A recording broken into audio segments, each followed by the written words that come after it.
দেখাতে পারছে না, এই মানুষটির ঋণকে তুমি পরিশোধ করে দাও, হালকা করে দাও। এটাই হচ্ছে আল্লাহর কাছে বিরাট প্রিয় আমল। আলহামদুলিল্লাহ। আও তাতুদু আনহু জুআন, কোন ক্ষুধার্ত মানুষকে তুমি খাদ্য দিবে, ক্ষুধার্ত মানুষের ক্ষুধাকে দূর করে দিবে, এটাই হচ্ছে আল্লাহর কাছে প্রিয় আমল। সুবহানাল্লাহ। আমরা রমজানে এত কাজ করেছি অনেকেই। শুনুন আল্লাহ নবী সাল্লাল্লাহু আলাইহি ওয়াসাল্লাম কি বলেছেন, ওয়ালি আন আমশি মা আখিন ফি হাজাতিন, আমি আমার কোন ভাইয়ের প্রয়োজনকে মেটানোর জন্য বের হয়ে যাব। এই বের হওয়া, মানুষের কল্যাণে বের হওয়া, আহাব্বু ইলাইয়া মিন আন আতাকিফা ফি হাযাল মাসজিদে শাহরান, অর্থাৎ মসজিদে নববী। এই মসজিদে নববীতে আমি দীর্ঘ 1 মাস ব্যাপী ইতিকাফ করব। এর চেয়ে আমার কাছে যে প্রিয় হচ্ছে আমি কোন আমার ভাইয়ের প্রয়োজনকে মেটানোর জন্য বের হয়ে যাব। সুবহানাল্লাহ। এটা হচ্ছে ইসলাম, এটা হচ্ছে ইসলাম। এই ইসলাম আপনাকে মানতে হবে। মানুষের প্রতি জুলুম করে, অত্যাচার করে, মানুষের হককে নষ্ট করে, মানুষের জীবনকে হুমকির সম্মুখীন ফেলে দিয়ে, মানুষের নিরাপত্তাকে কেড়ে নিয়ে, মানুষকে ভীতি প্রদর্শন করে কখনো সুখময় জীবন অর্জন করতে পারেন না। হতে পারে প্রতি রমজানে আপনি 1 মাস মক্কা মদিনায় কাটাতে পারেন, হতে পারে প্রতি রমজানে মক্কাতুল মুকাররমায় আপনি ইতিকাফ করেন, হতে পারে, কিন্তু কোনদিন সুন্দর জীবন পাবেন না। আপনার দেহটি হবে নষ্ট, আপনার ভিতরে অন্ধকার, মানুষের প্রতি জুলুম রয়েছে, আপনার কোনো সুখ নেই, শান্তি নেই। আপনার দেহ এটা হচ্ছে একটি পশুর দেহ। নাউযুবিল্লাহ। সুতরাং আমাদেরকে ফিরে আসতে হবে, আল্লাহর দিকে ফিরে আসতে হবে, রাসূলুল্লাহ সাল্লাল্লাহু আলাইহি ওয়াসাল্লামের সুন্দর আদর্শের দিকে ফিরে আসতে হবে। তাহলে এই ইসলাম দ্বারা সম্মানিত হতে পারবো, ভাগ্যবান হতে পারবো, শ্রেষ্ঠ হতে পারবো। আলহামদুলিল্লাহ। এবার আপনার জীবনের দিকে তাকান।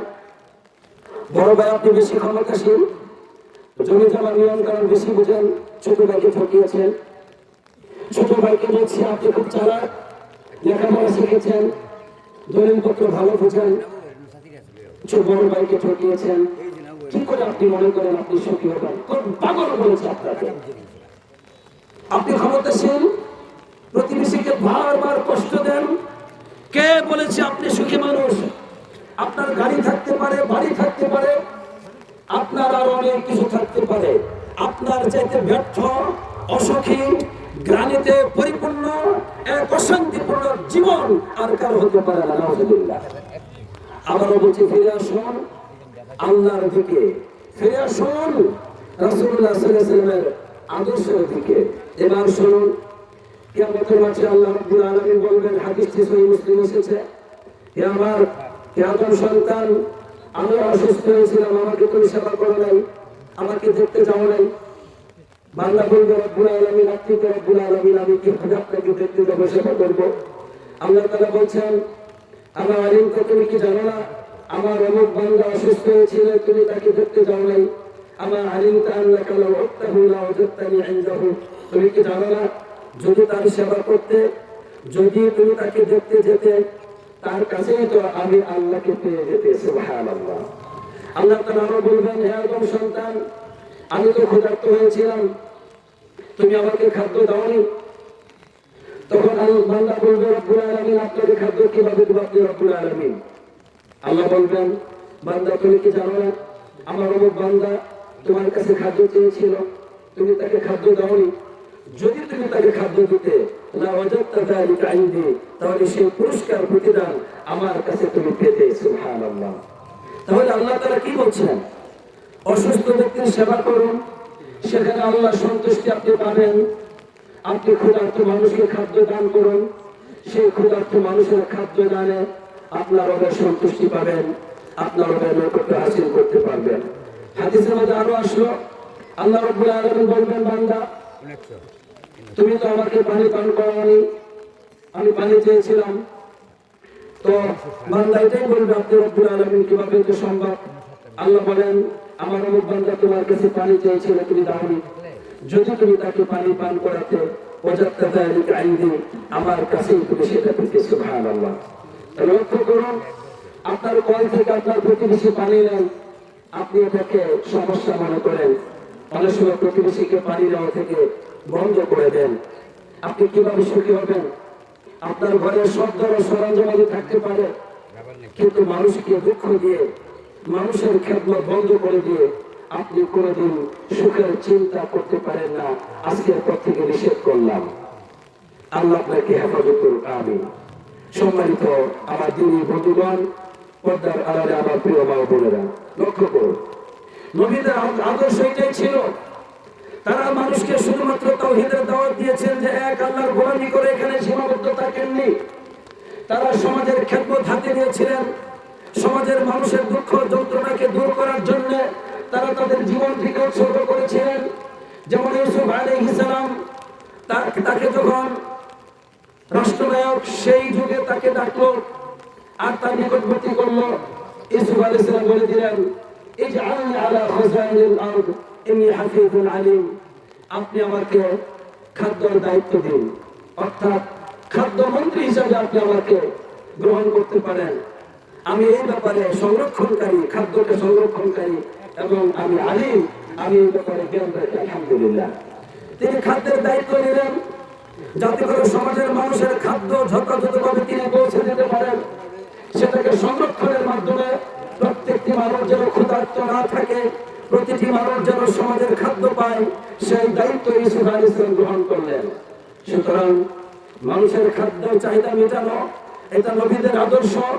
মানুষের দুঃখ যন্ত্রণার পাশে দাঁড়ানো, এটা নবীদের আদর্শ। মানুষকে সাহায্য সহযোগিতা করে যে কোনো জায়গায়, এটা হলো নবীদের আদর্শ। এবার শুনুন ইউসুফ আলাইহিস সালামের ঘটনার পর মুসা আলাইহিস সালামের ঘটনা। তিনি যখন মাদিয়ান শহরে চলে গেলেন লুকিয়ে, ফেরাউনের আক্রমণ থেকে বাঁচার জন্য, হত্যা থেকে বাঁচার জন্য, সেখানে গিয়ে দেখেন মানুষ কূপ থেকে পানি উঠিয়ে পানি পান করছে, তাদের গবাদি পশুকে পানি পান করাচ্ছে, কিন্তু পাশে দুজন মেয়ে দাঁড়িয়ে আছে, তারা যাচ্ছে না বীরের ভিতরে, অথবা কূপটি বন্ধ হয়ে গেছে, যাই হোক, অথবা তাদের পক্ষে সম্ভব নয়। মুসা আলাইহিস সালাম ক্ষুধার্ত মানুষ, অপরিচিত অঞ্চল, তবুও তিনি তাকিয়ে দেখলেন সবাই শক্তিশালী, কূপ থেকে পানি উঠিয়ে তাদের প্রয়োজন মেটাতে পারছে, কিন্তু এই যে দুজন নারী দাঁড়িয়েছে তাদের পক্ষে সম্ভব হচ্ছে না। তিনি নারীদেরকে, তাদের ওই ছাগল ছিল, এই ছাগলের জন্য পানির ব্যবস্থা করে দিলেন। সুবহানাল্লাহ। মানুষ এমন কি হতে হবে যেখানে মানুষের প্রয়োজন সেখানে এসে দাঁড়াবে, যেখানে মানুষের সহযোগিতার প্রয়োজন, নিজের বাড়িতে হতে পারে, নিজের অঞ্চলে হতে পারে, দূরে কোথাও হতে পারে, মানুষ বিপদে পড়েছে, সেখানে মানুষ হিসাবে আমি তার পাশে দাঁড়াবো। এটাই হচ্ছে মানুষের চরিত্র, এটাই হলো শ্রেষ্ঠ মানুষের চরিত্র। আলহামদুলিল্লাহ। এরপরে আল্লাহ তাআলা তাকে দান করলেন, এদের দুজনের মধ্যে থেকে একজনকে স্ত্রী হিসাবে আল্লাহ দান করেছেন। এরপরে তিনি শ্বশুর পেয়েছেন, গর্জামাই হয়ে দীর্ঘদিন সেখানে ছিলেন। আলহামদুলিল্লাহ। সুতরাং মানুষকে সহযোগিতা করার পরই আল্লাহ তাআলা মুসা আলাইহিস সালামের খাদ্যের ব্যবস্থা করেছেন, স্ত্রীর ব্যবস্থা করেছেন। সুতরাং আমি বলতে চাই, ওই ব্যক্তিকে, যে ব্যক্তি ঋণগ্রস্ত, তুমি মানুষকে সহযোগিতা করো, তোমার ঋণকে আল্লাহ পরিশোধ করে দিবেন। আমি বলছি, যে ব্যক্তি হতাশাগ্রস্ত, তুমি মানুষকে সহযোগিতা করো, তোমার হতাশা দূর করবেন। যেই ব্যক্তির পরিবারে বিষম ভার করে ফেলেছে, আমি বলবো তুমি মানুষের সাথে ভালো ব্যবহার করো, প্রতিবেশীকে যা আছে তা দিয়ে সহযোগিতা করবার চেষ্টা করো, তোমার মতো দুঃখী মানুষের দুঃখ দূর করার চেষ্টা করো, তোমার দুঃখ আল্লাহ দূর করে দিবেন। আলহামদুলিল্লাহ। এটাই ইসলাম, এটাই শরীয়ত, এই জন্য আল্লাহ সৃষ্টি করেছেন। আলহামদুলিল্লাহ। আমার বলছে, হে যুবক, তোমার রক্ত টকবক করে মানুষের প্রতি জুলুম করার জন্য তোমাকে বলছি, তুমি থেমে যাও, তুমি থেমে যাও, তুমি থেমে যাও, তুমি ধ্বংস হবে, তুমি ধ্বংস হবে, তুমি থেমে যাও। কোন সমাজের কোন পাপিষ্ঠ মানুষের অর্ডারকে মানার জন্য নিরহ মানুষের উপর অস্ত্র চালাবে না, নিরহ মানুষের খাদ্যকে কেড়ে নেবে না, নিরহ মানুষের উপর জুলুম করবে না। খবরদার, থেমে যাও, থেমে যাও, ধ্বংস হবে, ধ্বংস হবে, তুমি ধ্বংস হবে।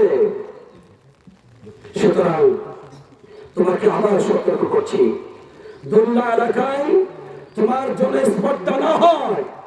দুল্লা অঞ্চলে জন্মগ্রহণ করে কোন মানুষের প্রতি তুমি জুলুম করতে পারো না, সে অধিকার তোমার নেই। তুমি থেমে যাও, তুমি থেমে যাও। আল্লাহ তোমাকে হেদায়েত নসিব করুক, আমিন। আমি তোমার কল্যাণ চাই, আমি তোমার অভাব অনটন দূর হোক আমি চাই, তুমি সম্মানিত যুবকে পরিণত হও আমি চাই। আমার কাছে সেই জ্ঞান আল্লাহ দিয়েছেন, তুমি কিভাবে শক্তিশালী হবে, কিভাবে সম্মানিত হবে, কিভাবে আরেকটি মানুষের কাছে মাথা নত করে তোমাকে চলতে হবে না, সেই জ্ঞান আমার রব আমাকে দিয়েছেন, তাই তোমাকে বলছি।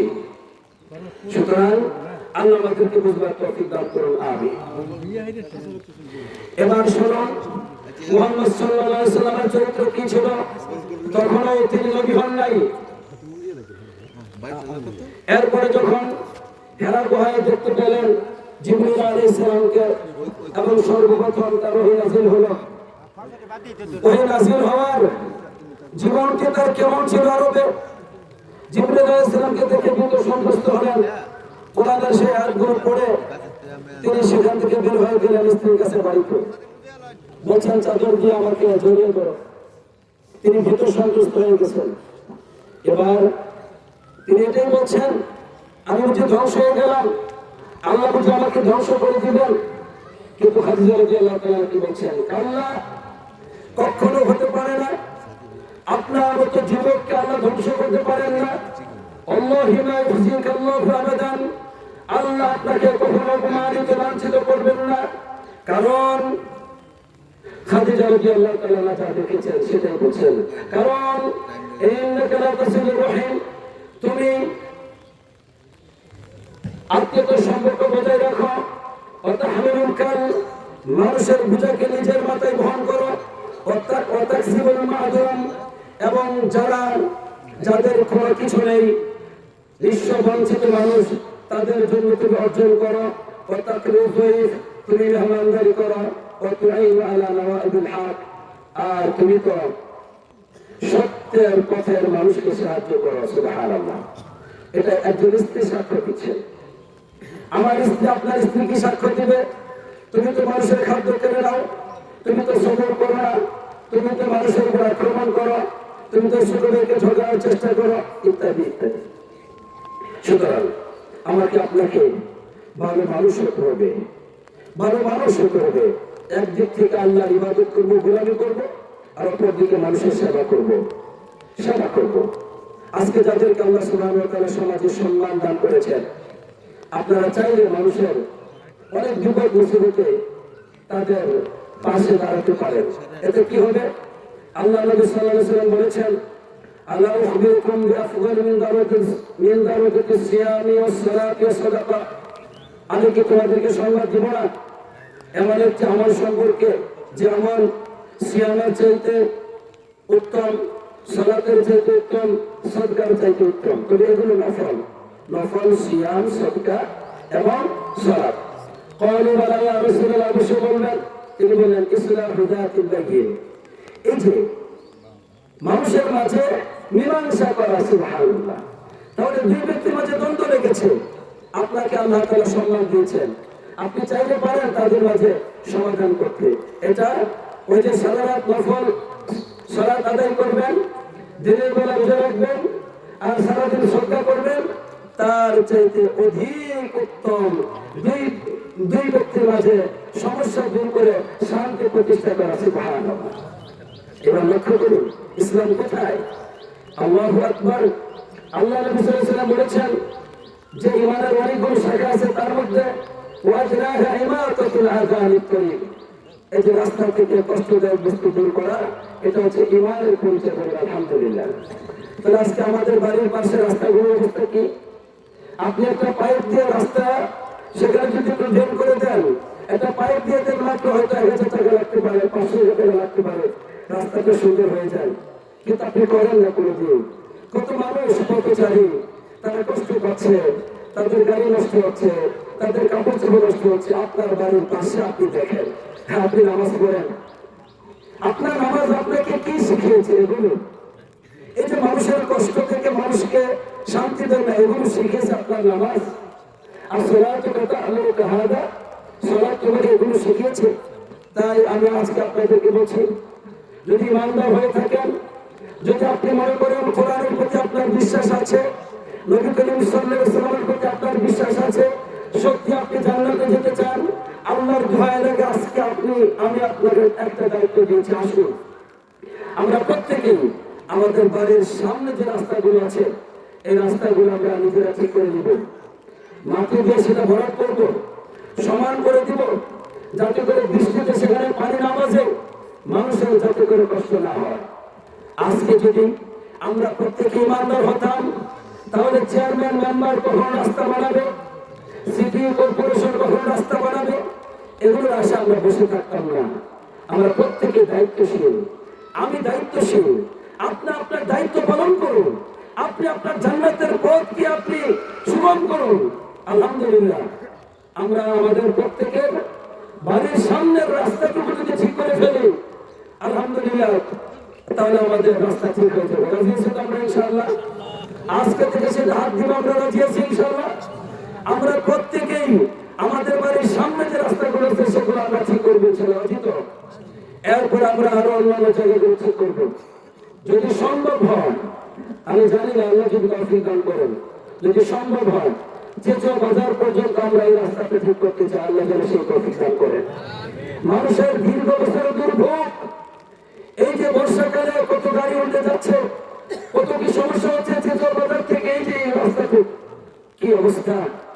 এই এলাকা থেকে মানুষ বসবাস করে না, এতটুকু সম্ভব নয়। 500 টাকা করে চাঁদা দিয়ে, 100 টাকা করে চাঁদা দিয়ে সেই রাস্তাটা কি আমরা আমাদের খরচে নির্মাণ করতে পারি না? এতগুলো মানুষ কষ্ট করছে, একটু কি মায়া লাগে না মানুষের প্রতি? কত রোগী সেই রাস্তা দিয়ে যায়, কত মানুষ সেই রাস্তা দিয়ে যায়, কত ভ্যান ট্রলি রিক্সা কত কিছু উঠতে যাওয়ার উপক্রম হয়, গাড়িগুলো নষ্ট হয়ে যায়। আইন আল ইনসান, মনুষ্যত্ব কোথায়, মনুষ্যত্ব কোথায় আজ হারিয়েছি। আজ হারাম খেতে খেতে অন্ধ হয়ে গেছি, মানুষের প্রতি জুলুম করতে করতে আজ অন্ধত্ব আমাদেরকে পেয়ে বসেছে। নাউজুবিল্লাহ। সুতরাং আমি আপনাদেরকে জাগ্রত করতে চাই, সে অন্ধত্ব থেকে চক্ষু খুলে দিতে চাই। আর কতকাল অমানুষ হয়ে জীবন যাপন করবেন, মানুষ হবার চেষ্টা করুন, আল্লাহ সে তৌফিক দান করুন। আমিন। আমার বলছে শোনো, সমাজে রয়েছে বিধবা নারী, সমাজে রয়েছে মিসকিন। আল্লাহ নবী সাল্লাল্লাহু আলাইহি ওয়াসাল্লাম বলছেন আস-সাঈ আলাল আরমালাতি ওয়াল মিসকিন, যারা বিধবা নারী এবং মিসকিনদেরকে সাহায্য করে তাদের মর্যাদা হচ্ছে এমন কাল মুজাহিদ ফি সাবিলিল্লাহ, সেজন্য আল্লাহর পথে জিহাদ করছে। সুবহানাল্লাহ। শুধু তাই নয়, আল কাইম আল লাইল, সেজন্য সারা রাত দাঁড়িয়ে দাঁড়িয়ে সালাত আদায় করে কিয়ামুল লাইল করে। শুধু তাই নয়, আস-সাইম আন-নাহার, সেজন্য প্রতিদিন দিনের বেলা রোজা রাখে।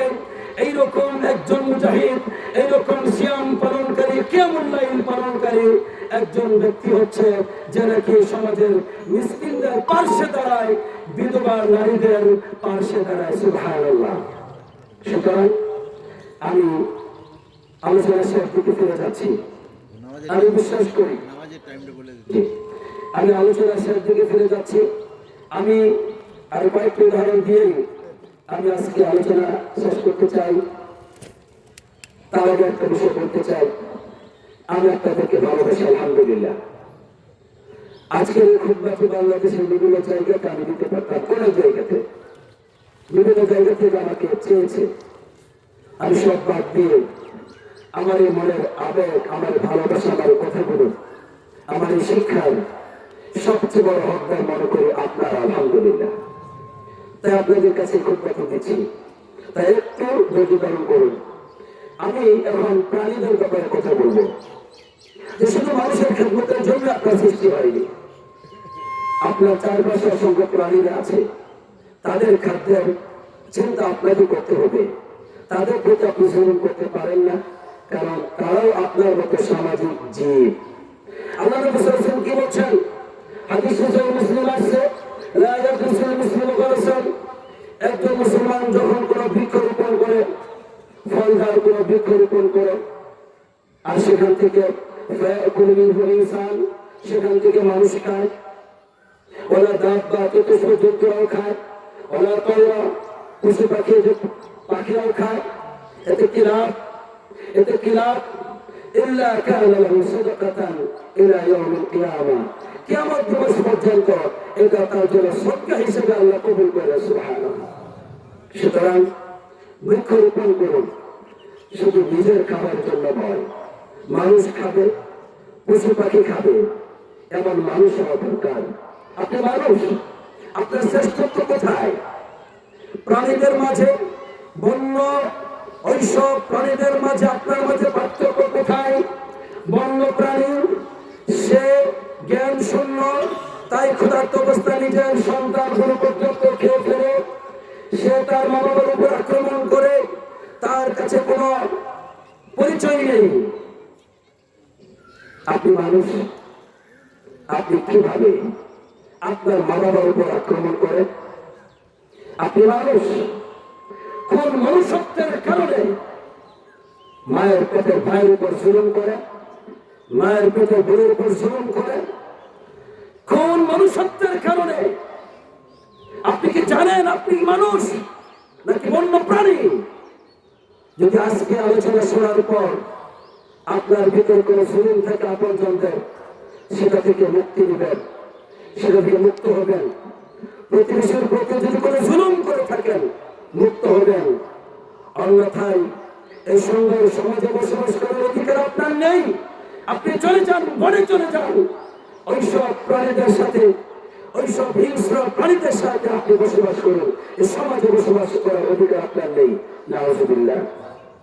আল্লাহ নবী সাল্লাল্লাহু আলাইহি ওয়াসাল্লাম মানুষের কল্যাণকে এতটাই গুরুত্ব দিয়েছেন, তিনি বলছেন ইদা কামাতিস সাআহ, হাদিসে মুসনাদে আহমদ এসেছে, যদি কিয়ামত অনুষ্ঠিত হতে যাচ্ছে, কিয়ামত অনুষ্ঠিত হয়ে গেল, অফি ইয়াদিকুম ফাসিলা, তোমাদের কারো হাতে কোনো বৃক্ষের চারা আছে, একটি গাছের চারা আছে, মাত্র চারা, আর কিয়ামত হয়ে যাচ্ছে, হচ্ছে, তোমার পক্ষে সম্ভব,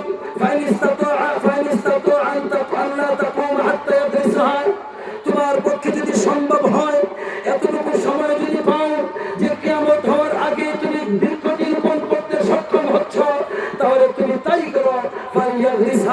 তবুও যেন সে মানবতার কল্যাণে, পশু পাখিদের কল্যাণে ওই বৃক্ষটি রোপণ করে যায়। সুবহানাল্লাহ। সুতরাং নামাজের মতো জায়গা নামাজে আসেন, যাই নামাজটা পিছিয়ে দেন না। কেন? আর আমার দামি যাই নামাজ আমি করবো, ওই কথা সেজদা দিলে হয়তো নাকের দুর্গন্ধ আসবে, অথবা তার ময়লাটা আসবে। কি সুন্দর জীবন আপনার, একটা পাগলের জীবন আপনার, একটা মাতালের জীবন, পশু পাখির মতো, বন্য প্রাণীদের মতো আপনার জীবন, কোনো পার্থক্য নেই। মানুষকে দুঃখ দৌড় বলে রেখে আপনি কিভাবে ভালো খাবার খান আমার বুঝে আসে না। আর নিজেকে পরিচয় দেন আপনি মানুষ। আমি আবারও বলছি, প্রাণীদের খাওয়া, প্রাণীদেরকে জবাই করে খাওয়া আল্লাহ হালাল করেছেন, যেগুলো হালাল প্রাণী।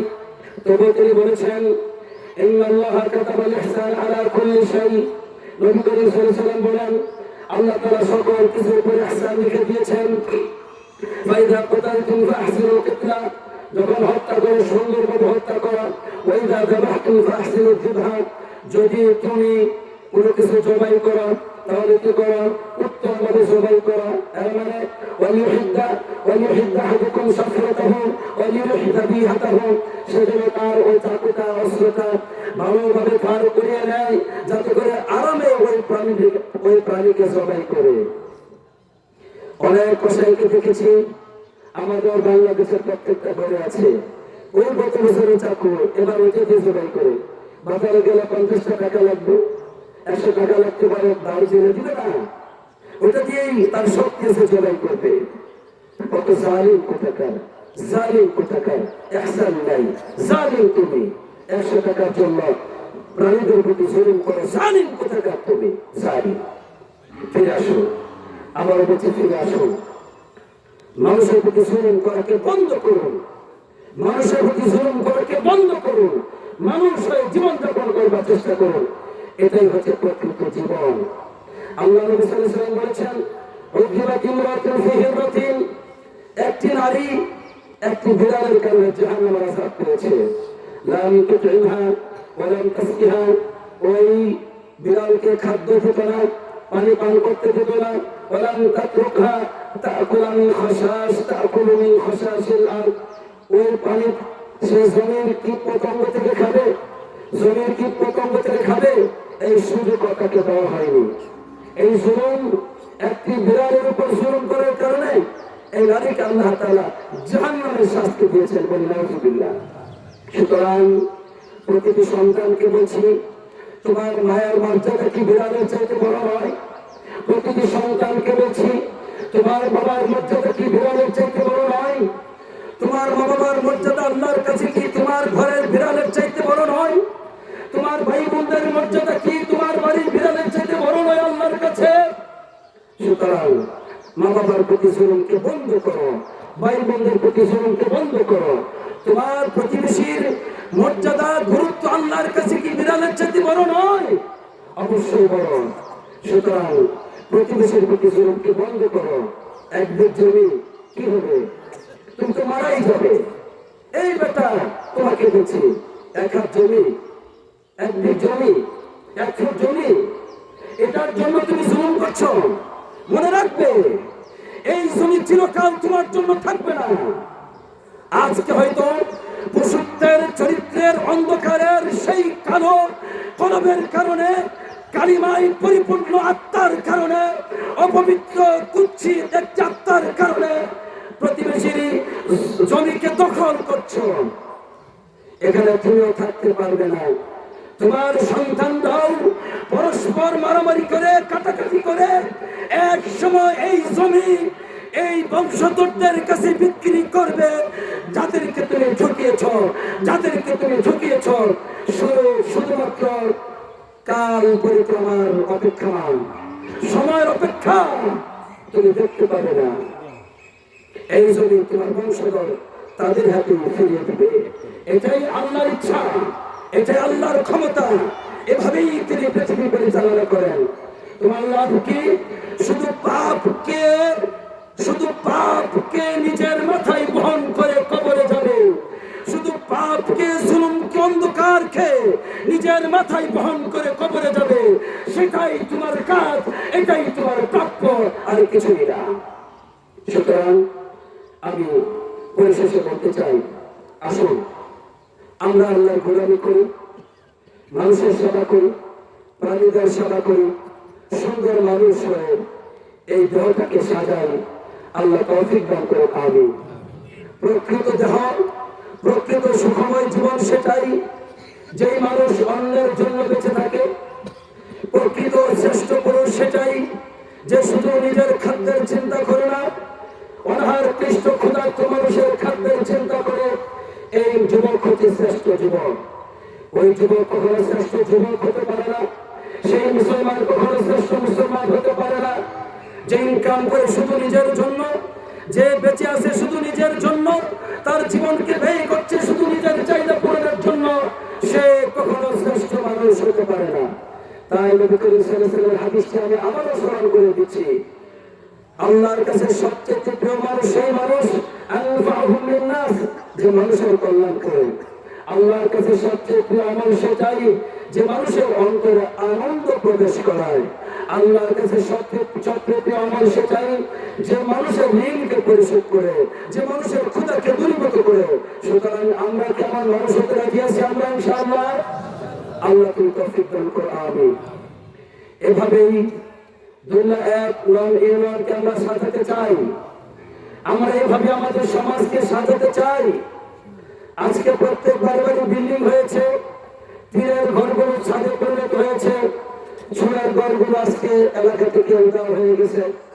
হয়তো আজকে সোনার ঘর বানাইলে সেটা পরিদর্শনে একটা জায়গা হিসেবে পরিণত হতে পারে, কিন্তু আমাদের মনুষ্যত্বের কি পরিবর্তন হয়েছে?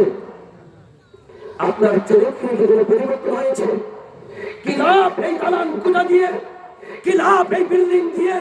কি লাভ এই সুন্দর বাড়ি দিয়ে? যেই সুন্দর বাড়িগুলোতে সুন্দর মানুষ থাকে না, পশুত্বের চাইতেও নিকৃষ্ট মানুষ থাকে, তাহলে কি লাভ এই সুন্দর বাড়ি দিয়ে? আমি আবারও বলছি, এই বাড়িতে থাকার অধিকার তোমার নেই, তোমার নেই। তুমি বনে চলে যাও, তোমার বসবাস বনে, বাড়িতে নয়। এইসব বাড়িতে তারা থাকবে যারা সুন্দর মানুষ। আল্লাহ আমাদেরকে সেই তৌফিক দান করুন। আমিন। সর্বশেষ একটা হাদিস বলে আমি আমার আলোচনা শেষ করছি। আল্লাহ নবী সাল্লাল্লাহু আলাইহি ওয়াসাল্লাম সাহাবায়ে কেরামদেরকে বললেন, আতাদরুনা মাল মুফলিস, তোমরা কি মুফলিস ব্যক্তিকে জানো? মুফলিস মানে শান্তি করতে যা টাকা নেই পয়সা নেই কিছু নেই। নবীজি সাহাবায়ে কেরামদের এই কথার জবাবে বললেন যে না, মুফলিস মানে যা টাকা নেই পয়সা নেই, আমি সেটা বোঝাতে চাচ্ছি না। আমি বোঝাতে চাচ্ছি কিয়ামতের মাঠে আমার উম্মতের মধ্যে এমন একজন ব্যক্তি আসবে যে ব্যক্তি পরিপূর্ণভাবে সালাত আদায় করেছে, জীবনে পরিপূর্ণভাবে সিয়াম রোজা পালন করেছে, পরিপূর্ণভাবে সে যাকাত আদায় করেছে, এগুলো সব ঠিকঠাক। তারপরে কি? তারপরে হলো এমন কিছু পাপ নিয়ে আসবে, কাউকে সে গালিগালাজ করেছে যেহেতু ক্ষমতা আছে, কাউকে মিথ্যা অপবাদ দিয়েছে, কারো মাল খেয়েছে, কারো রক্তপাত ঘটিয়েছে, কাউকে মারেছে, কাউকে প্রহার করেছে।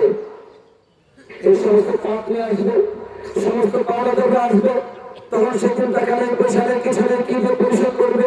নিজের সওয়াব থেকে পাওনাদার পরিশোধ করবে। সওয়াব দিতে দিতে শেষ, এখনো জুলুম বাকি, পাওনাদার হকদার বাকি। তখন নবীজি বললেন, তখন তাদের গুণাগুলো তার উপর চাপিয়ে দেওয়া হবে। ওই সমস্ত মানুষের গুণাগুলো তখন তার উপর চাপিয়ে দেওয়া হবে যেগুলো গুণা সে করে নাই, কিন্তু তবু অন্যের গুণা তার উপর চাপিয়ে দেওয়া হবে। এরপরে তাকে জাহান্নামে নিক্ষেপ করা হবে। নাউযুবিল্লাহ। এরপরে কি আমি এবং আমরা জাগ্রত হব না? আমাদের জাগ্রত হওয়া উচিত নয়? উচিত। আবারও বলছি, বাংলাদেশে এসেছি একটি কারণ, মদিনার বুকে মসজিদে নববীতে দীর্ঘ জীবন আমার রব আমাকে লালন পালন করেছেন। এই এলাকার সন্তান আমি। আমার রব আমাকে মসজিদে নববী দিয়ে দিয়েছেন। মসজিদে নববীর খুতবা দীর্ঘ বছর খুতবা পাঠ করেছি, ইমামদের গবেষণামূলক খুতবা গুলো 17-18 বছর আমি পাঠ করেছি আলহামদুলিল্লাহ। সেখান থেকে যে জ্ঞান পেয়েছি, মদিনা ইউনিভার্সিটিতে প্রায় 19 বছর আমি লেখাপড়া করেছি, জ্ঞান পেয়েছি।